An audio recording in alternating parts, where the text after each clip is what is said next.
हनुमान द्वारा रचित रामायण। ऐसा माना जाता है कि प्रभु श्री राम की रावण के ऊपर विजय प्राप्त करने के पश्चात ईश्वर की आराधना के लिए हनुमान हिमालय पर चले गए थे। वहां जाकर उन्होंने पर्वत शिलाओं पर अपने नाखून से रामायण की रचना की, जिसमें उन्होंने प्रभु श्री राम के कर्मों का उल्लेख किया था। कुछ समय उपरांत जब महर्षि वाल्मीकि हनुमान जी को अपने द्वारा रची गई रामायण दिखाने पहुंचे तो उन्होंने हनुमान जी द्वारा रचित रामायण भी देखी। उसे देखकर वाल्मीकि थोड़े निराश हो गए, तो हनुमान ने उनसे उनकी निराशा का कारण पूछा। तो महर्षि बोले कि उन्होंने कठोर परिश्रम के पश्चात जो रामायण रची है वो हनुमान जी की रचना के समक्ष कुछ भी नहीं है, अतः आने वाले समय में उनकी रचना उपेक्षित रह जाएगी। ये सुनकर हनुमान ने रामायण रचित पर्वतशिला को एक कंधे पर उठाया और दूसरे कंधे पर महर्षि वाल्मीकि को बिठाकर समुद्र के पास गए और स्वयं द्वारा की गई रचना को राम को समर्पित करते हुए समुद्र में समा लिया।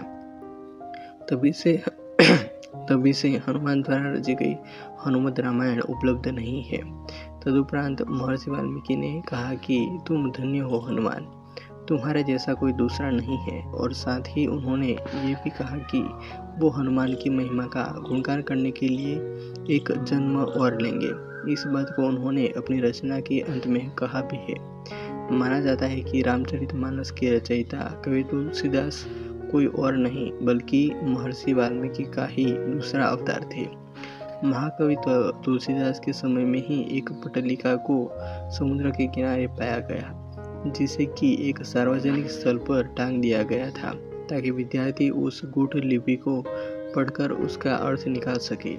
माना जाता है कि कालिदास ने उसका अर्थ निकाल लिया था और वो ये भी जान गए थे कि ये पट्टलिका कोई और नहीं बल्कि हनुमान द्वारा उनके पूर्व जन्म में रची गई हनुमत रामायण का ही एक अंश है, जो कि पर्वतशिला से निकलकर जल में के साथ प्रवाहित होकर यहाँ तक आ गई है।